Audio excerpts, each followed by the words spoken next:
Hello Pilipinas! Magandang araw sa inyong lahat. Ito ulit ang inyong likod, Mike, Mr. Typhoon Padua, bumabalik sa ating weather analysis ngayong week ng Abril 13. Okay? At ito po hanggang 15 po ito, Lunes hanggang Miyerkules. Tagalog version po ito ng ating update.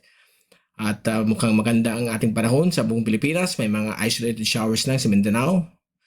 Mga thunderstorms, limitado.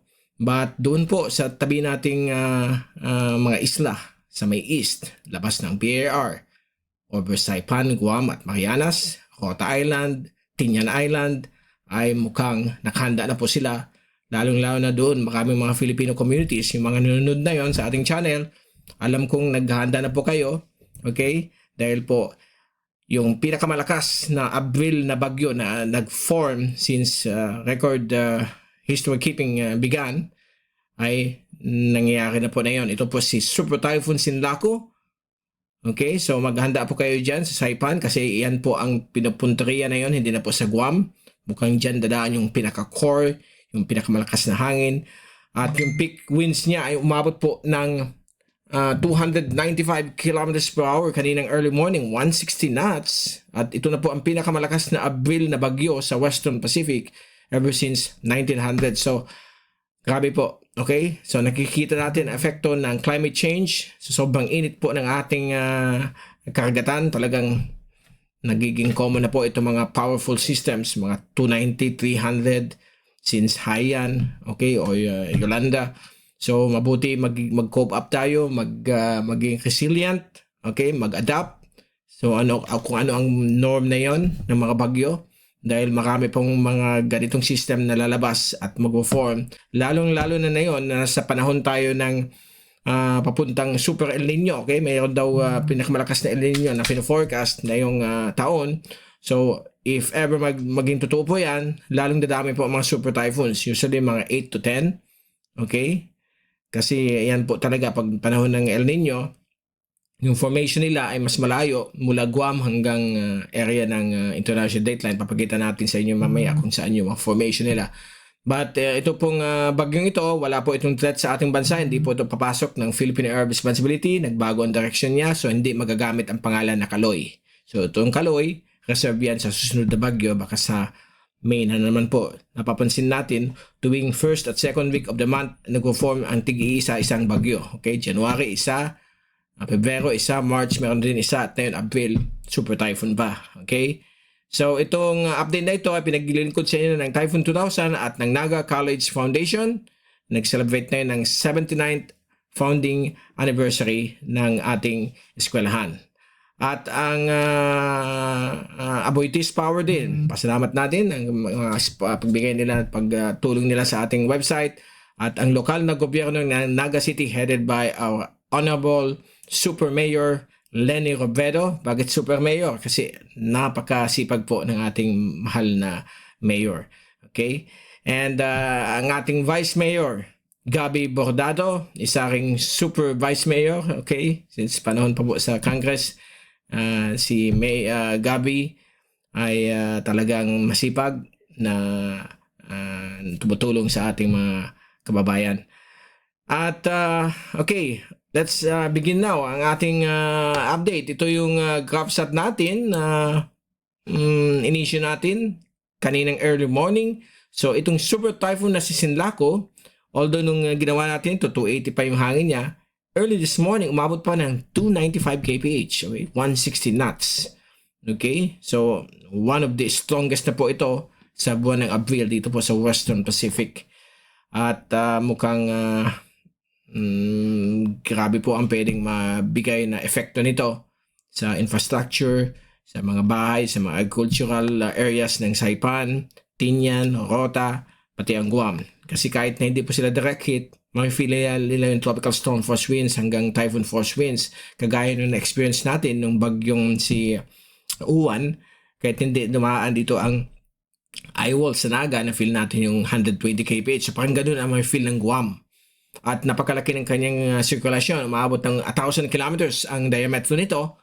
So expect natin na talagang makaka-experience din sila ng malabagyong panahon simula na yung gabi hanggang bukas ng gabi. Kasi bukas po ng late afternoon or early evening ang possible impact or passage over or very close to Tinian or Saipan. Papakita natin sa inyo mamaya mga tracking. At ito yung fast animation mula sa CIMSS. So nakita niyo ang perfect eye, clear eye. Sign po yan na Cat 5 po siya. Pag ganyan po, matic po yan. Kaya either Super Typhoon po siya na Cat 4 or Cat 5. At yan po, papalapit na po sa Rota, Tinian at Saipan at also Guam affected.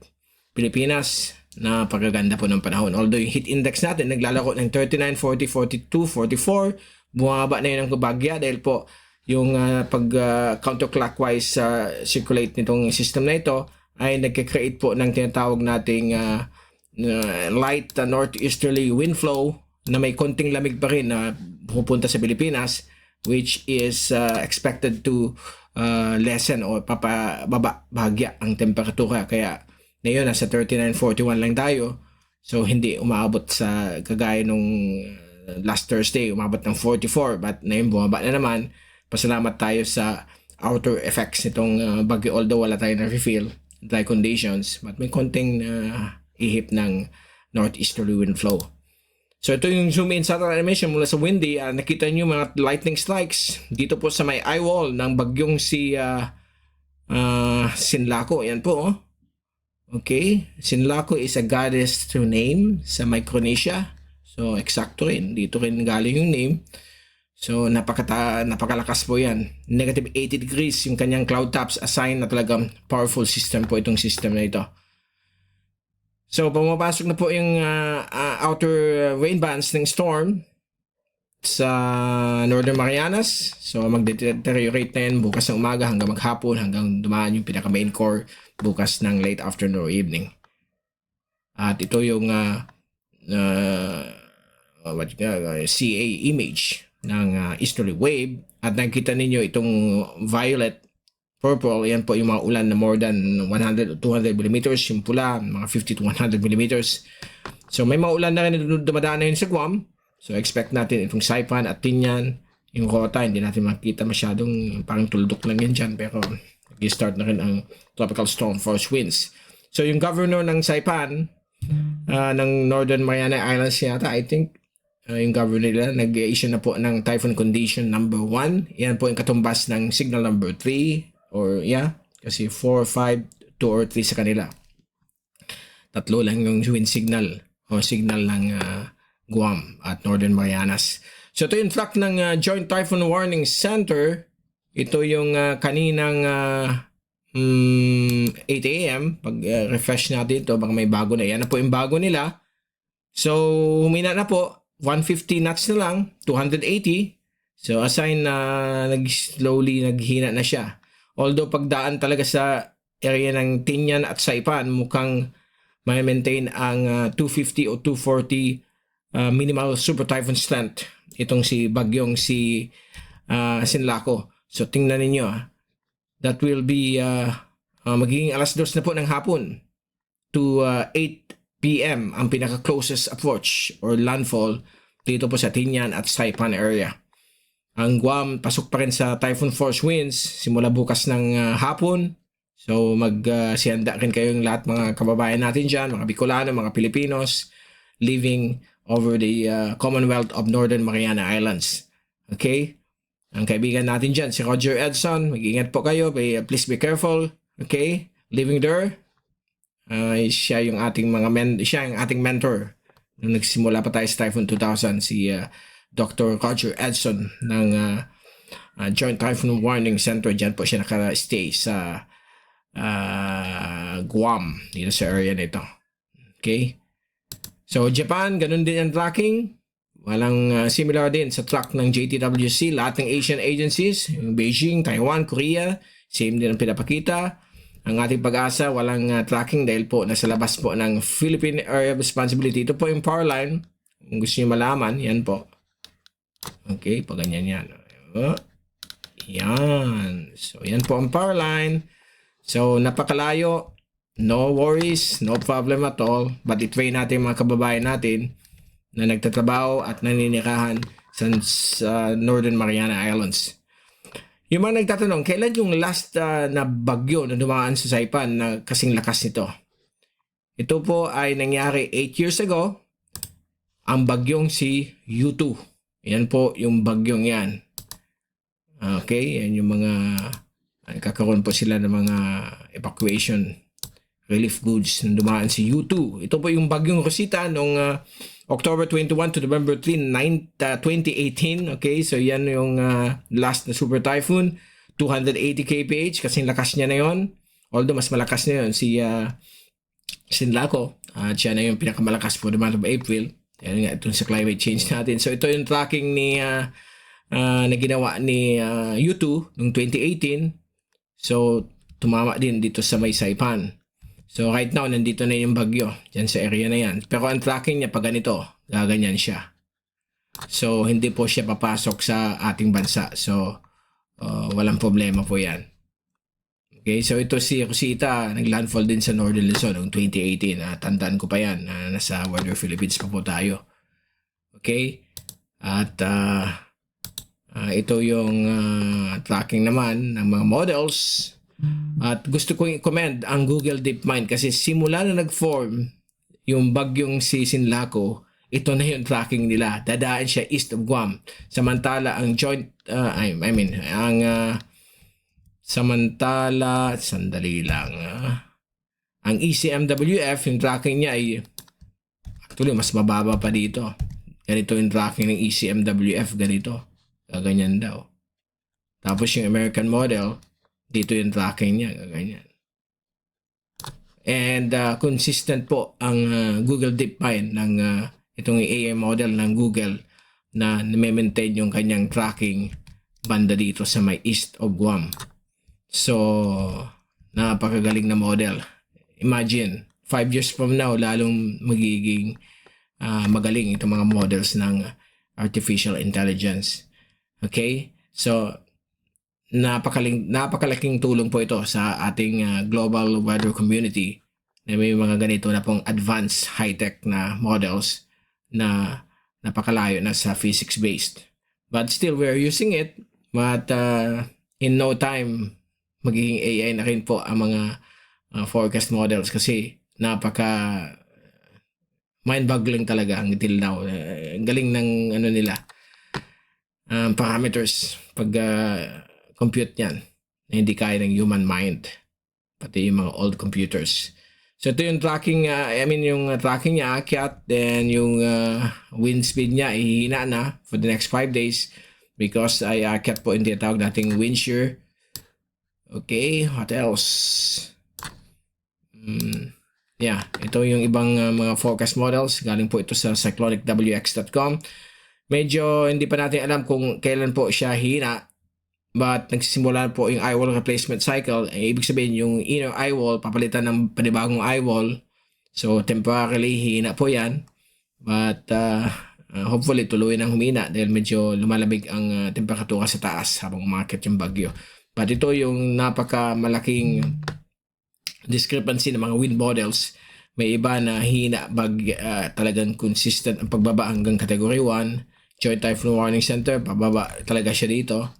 Yung iba na may maintain pa rin category 4 or 5. So we'll wait and see. Ito yung part ng models, kahit AI models na hindi pa na-forecast perfectly yung pag-rapid intensification. Kasi nung bagyo ito, nag-extreme rapid intensification po siya. Ibig sabihin, within 24 hours, nag-50 knots po ang kanyang paglakas. Okay? While yung rapid intensification is 30 knots or 50 kph, 55 kph. So, ganyan ang difference between rapid intensification versus extreme rapid intensification or ERI. Okay? So, ito yung mimic site ng CAMSS, Tropical Cyclone page. So, nakita niyo nag-start na yung inner eye wall na humina. Miliit na siya, nag-shrink at may panibagong eye wall nag-form dito sa may outer layer niya. Outer eye wall nag-form. Okay, so yan po.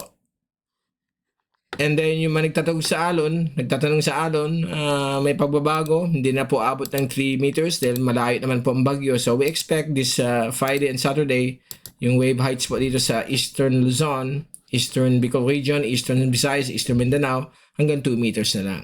So light to moderate, and the rest of the Philippine waters ay magiging kalmado and 1 meter lang wave height. So suitable for fishing and sea travel.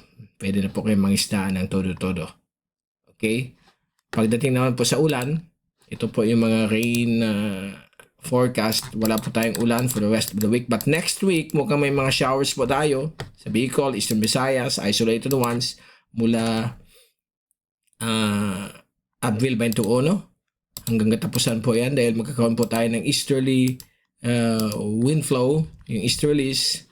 Kaya makita nyo dito yung easterlies. Yan po. Magiging dominante yan. Umpisa October 21, 22, 23 onwards. But in the forecast na ito, highly uncertain. So malalaman po natin next weekend kung ano nga magiging forecast niyan. So yan yung bagyo. Wala yan. Wala nang effect sa atin.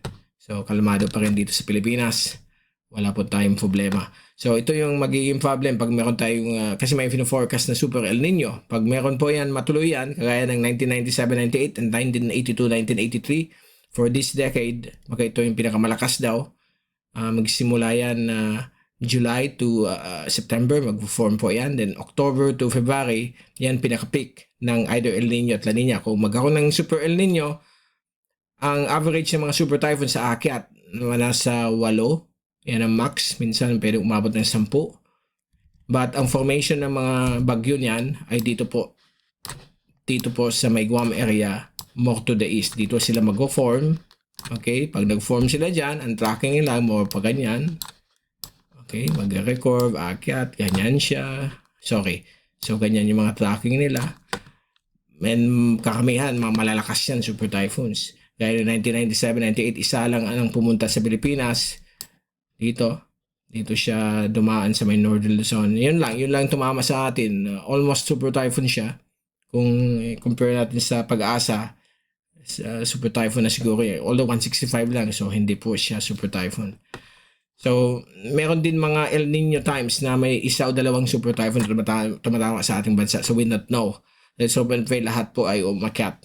Okay, so magiging mas malimit ang mga ulan, mas marami ang sunny days, ang solar days, so magtipid. Ang medyo kawawa niyan yung mga maapektuhan ng mga mega drought. Yung maapektuhan ng mega drought pagdating po ng hot dry season next year, 2027. So let's conserve water, everything. Pagdating niyan kung magkakaroon talaga ng super El Nino, although ang probability yan nasa 50% pa lang. So let's hope na magbago at normal lang ang ating climate. So yan muna po ang pinaka-latest nating update sa bagyong si Senlaku. Pinakamalakas po sa history ng mga bagyo for the month of April. 295 ang tops na wind na inaabot niya. 160 knots. Okay? And may mga post-analysis pa yan. Let's hope na safe ang mga kababayan natin, mga community sa Northern Mariana Islands from Guam, Rota, Saipan, Tinian, and also Agrihan, yung pinaka-northernmost islands. So, let's all pray na safe sila pagdaan itong bagyo and they will survive. Kami ng beses na survive ang Guam. Okay? Under US naman po sila. So, maraming tulong na bubuhos po sa kanilang lugar. Ito si Mike Padua, Mr. Typhoon. Magbabaalam. Kita-kits ulit tayo in the next couple of days. Most likely by Wednesday after the passage over Saipan and Guam. Hindi po tayo masyadong nagbibigay ng update. If you want pa lang blow by blow updates, follow ninyo ang page ni Sir Rob Speta, kaibigan natin na nasa US. Bibigay po siya ng mga updates. Pilipino na rin yun. Okay? Pusong Pilipino, pusong Pinoy, si Rob Speta. Dahil po ang asawa niya Pilipina. So welcome to the club. So, mabait siyang meteorologist at tumutulong sa atin. And blow by blow, may mga updates po siya live mula sa Guam. Also, mga kaibigan natin dyan, yung mga chasers like James Reynolds, mag-ingat po kayo dyan. Take care, mate. So, I hope you get the best chase of your career. Okay? So, we'll see you again. Take care. Mag-ingat po tayong lahat. Be #WeatherWiser. And thank you so much for watching our channel. And to all my fans, to all my followers, to all my visitors on our channel, thank you so much for following us for all these years.